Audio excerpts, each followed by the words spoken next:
If you're an empath, I'm pretty sure you have realized it's not always a fun thing to experience, right?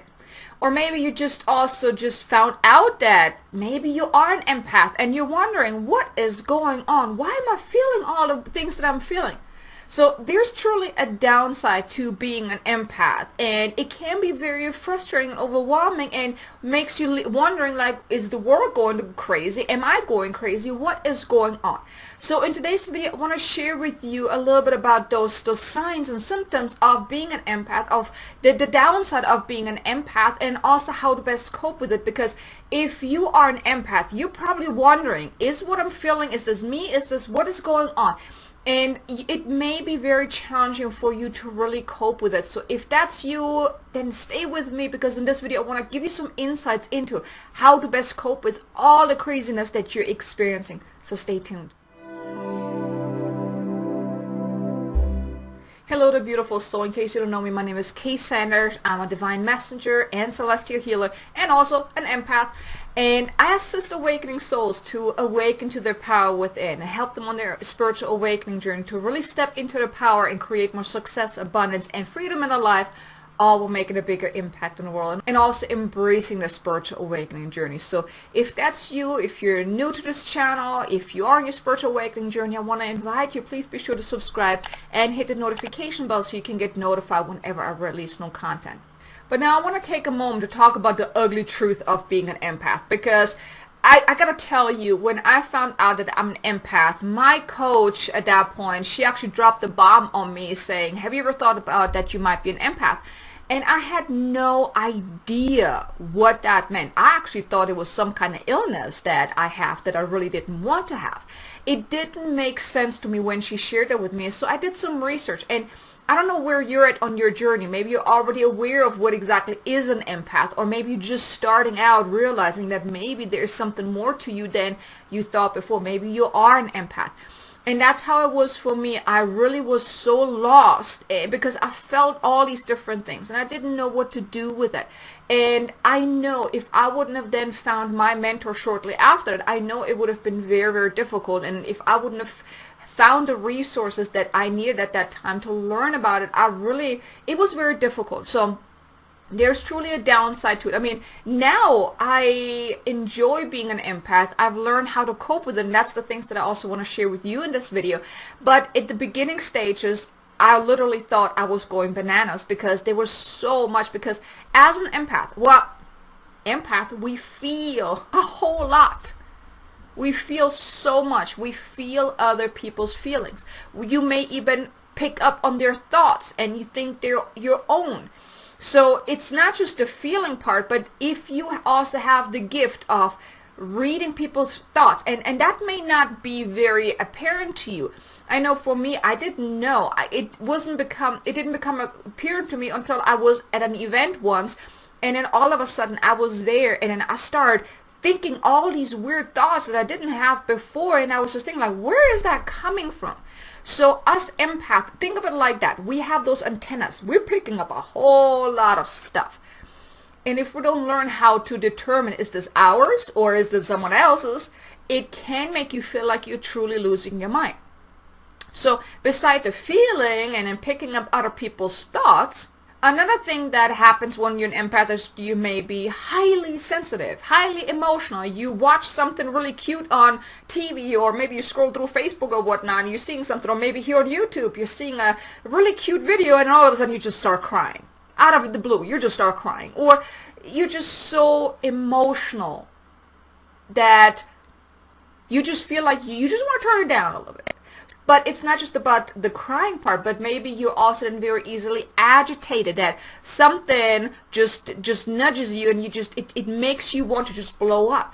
So your emotions run very, very high because, like I said, your antennas are very far out, picking up a lot of stuff, and it's just you're feeling so much. So you may even feel other people's stuff that makes you want to just cry or get angry or whatnot. So anger, you can actually pick that up from other people too. So quite challenging, right? Now, you may also then realize that you have a very hard time going into crowds. Maybe shopping is just torture for you because you're going into the store and it just feels so overwhelming. That too, because you're picking up all these different energies from all these people. You don't even have to be close to anyone to pick up something. I remember times when I went into, let's say, Walmart, and I walked in, and it was before I learned how to really protect myself, and I felt like I was walking into a wall, and then when I came out, I had to come home and I had to lay down and rest because it was just so much. So you may be feeling that too. And then also spiritual events like full moon, new moon, Mercury retrograde, all these energetic shifts, the collective energies and whatnot, may be very challenging for you too. Now, I know a lot of people were challenged in April.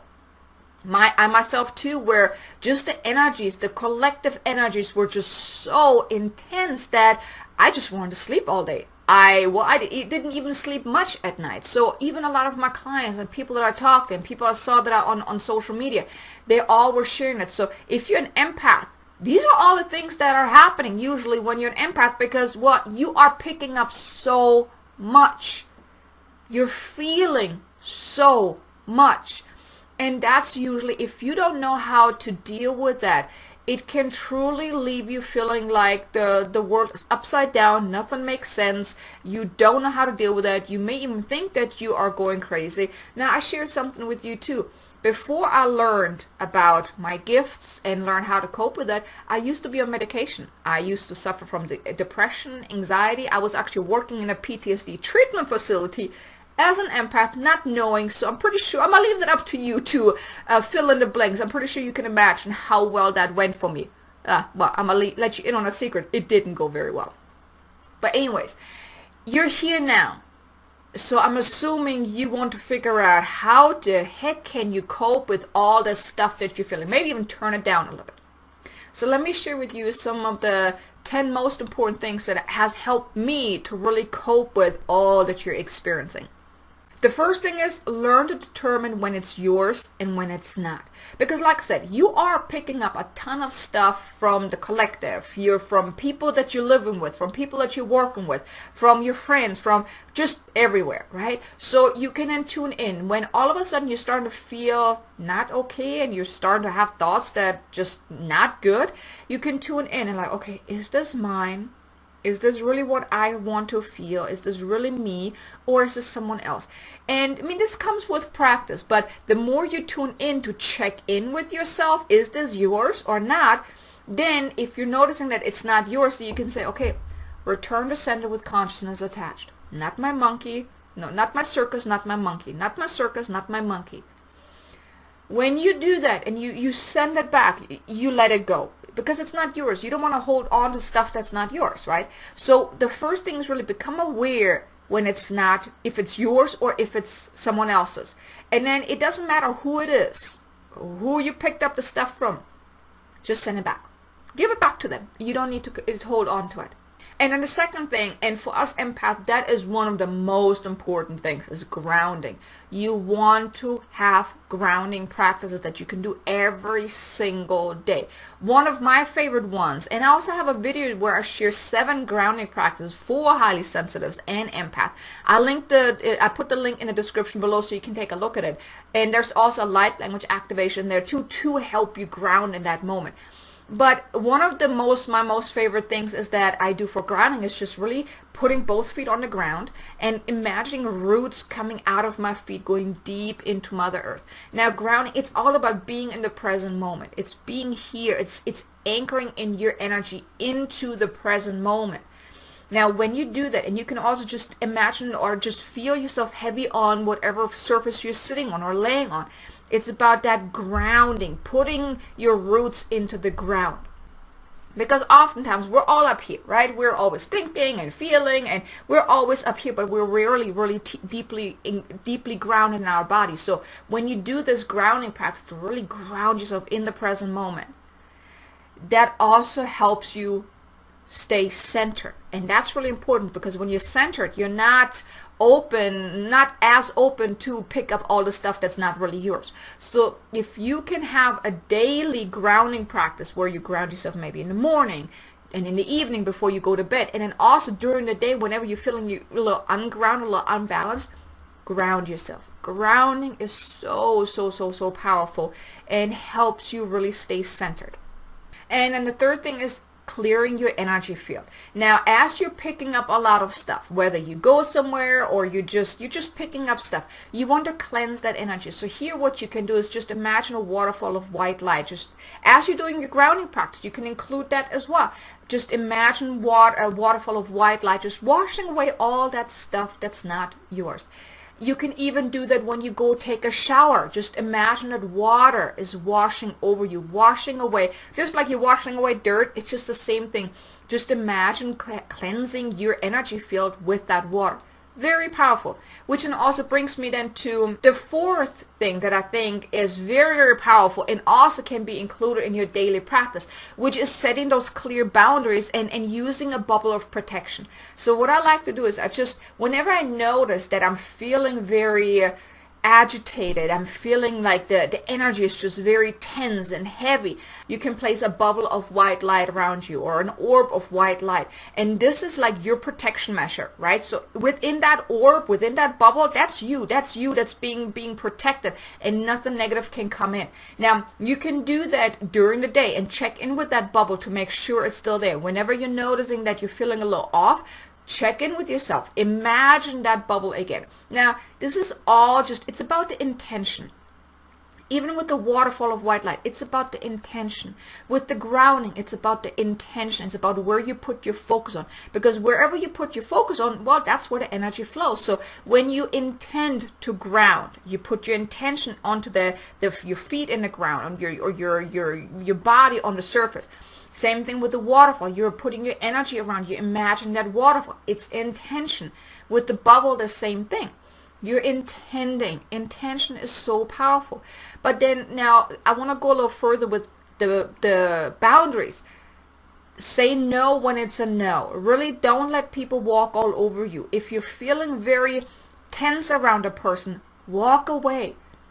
And if you can't walk away, then just do your practice of grounding, of centering, of that energy protection, of that bubble as well. Very powerful. You want to set those clear boundaries because you are your own person. You need to take care of yourself. And if something bothers you, don't do it. So let's say you're watching always like very scary movies or very intense movies or things like that. Now I cannot watch anything that's very action based. Like I recently watched a shark movie with my son, and it agitated me so bad. I was so intense. I mean, my heart started racing, and I used to never have problems with it.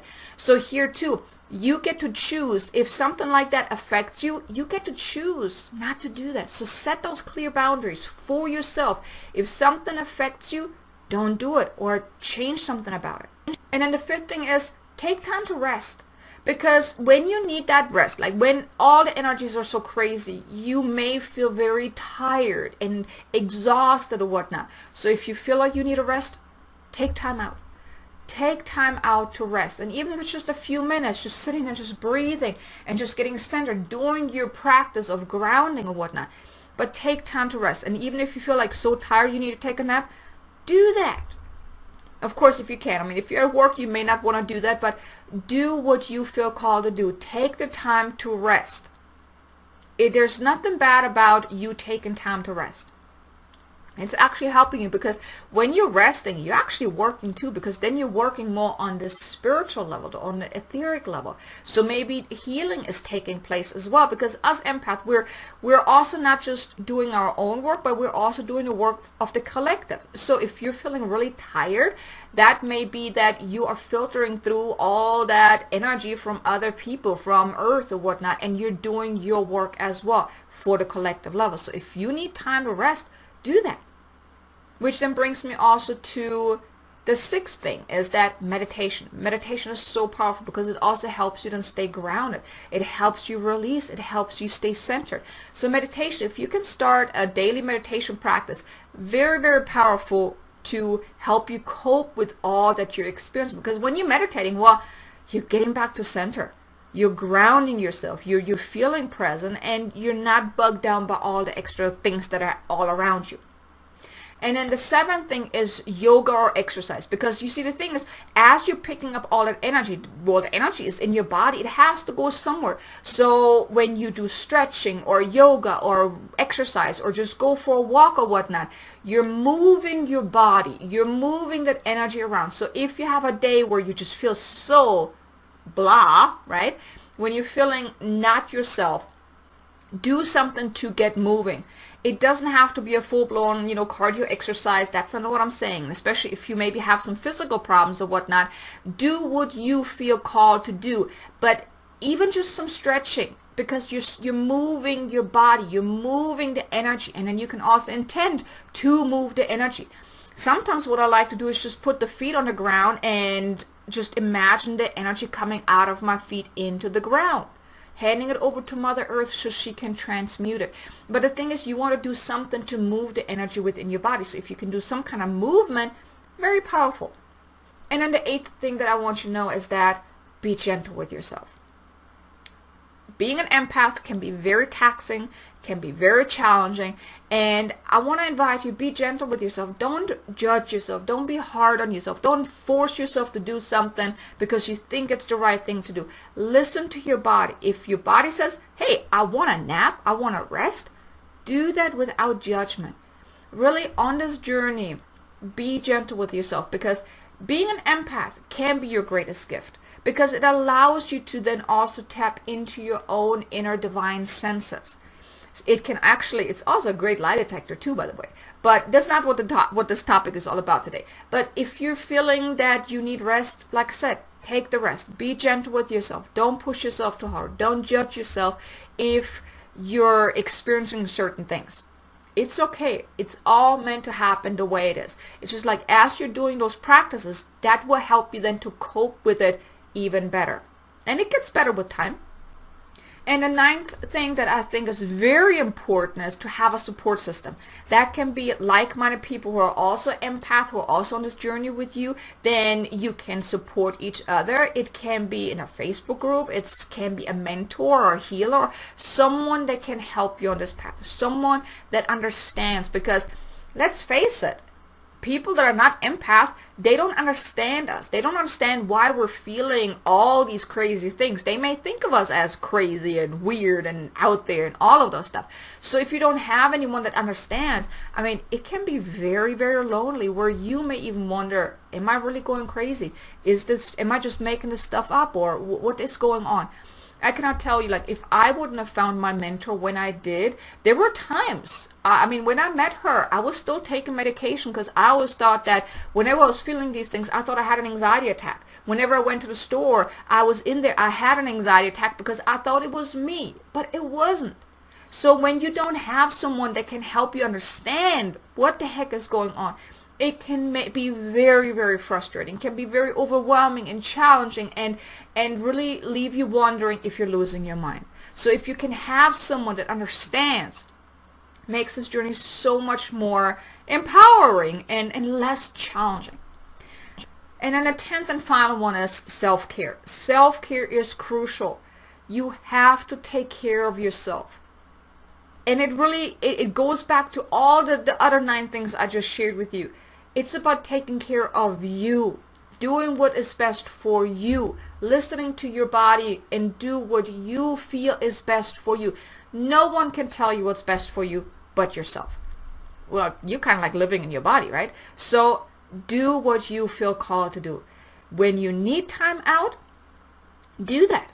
If you are bugged down by, like, I'm going to share something with you. I do not like the moons. I do not like the full moon. I mean, not the moon in general. I do not like full moons or new moons, because for me, I'm also Cancer. So I am a moon sign. But new moons and full moons, they leave me absolutely drained, agitated. I mean, they're doing all kind of stuff to me. So in those days, I usually just take more time to rest and relax and meditate and really tune in. Or I just ignore it. Sometimes too. I'm like, nah, I don't even want to do my moon practice. I do it the day before or maybe the day after or whatnot. But the day of the full moon or new moon is very, very challenging for me. So if you are like that too, if it is very challenging for you, take the time. I just gave you 10 powerful tips and tools that you can use to start coping with whatever you're experiencing as being an empath. But I want to invite you to not resist it, because as you're learning to cope with it, as you're learning to understand more, is this yours or is it someone else, then you can really leverage or embrace this gift, because I truly believe being an empath is a gift. I now get to use my ability of, like, my empath ability to work with my clients, because I can feel into them. I can get those nudges. I can feel whenever they're not saying the truth, or when they're not allowing themselves to step forward, when they're resisting whatnot. I can feel the energy shifting. I didn't have that before. It was because I was embracing this. Now I get to use this to make a bigger impact in other people's lives. And of course also it's helping me too, because also, like I said, you notice when you embrace this gift, this is a powerful lie detector, because now no one can BS you, because you pick up on their energy whenever they're lying or they're dishonest or they're resisting or whatnot. You can pick up on it. So it's really powerful. But anyways, I know being an empath can be very frustrating and challenging, and you may have tons of questions. So I want to invite you, leave a comment below. What questions do you have? I would love to do a video about it to help you get a better understanding of how to cope with it. And be sure to subscribe, because I will focus on those things to really help you step into your power. This is what my channel is about, is helping you awaken to your power within. And it also means learning how to embrace being an empath, embrace your spiritual awakening, embrace this journey to really create the life that you have not allowed yourself to dream of. But if you have any specific questions of how to deal with something, or whatever questions you have as it relates to spiritual awakening, about being an empath, about your gift, those type of things, leave a comment below. Ask your questions and I will do a video about it to answer your questions. But thank you so much for being here, and I hope you enjoyed this video. If you did, do me a favor, give me a thumbs up. I would greatly appreciate it. Maybe share it with someone that you know is an empath and is struggling right now. Maybe they need to hear that as well. Do them a favor by sharing this video with them. But also check out that video about the 7 grounding practices that can really help you as well. But I just want to say thank you so much for being here, and I look forward to seeing you again in the next video. Until then, make an amazingly abundant, successful day. Namaste.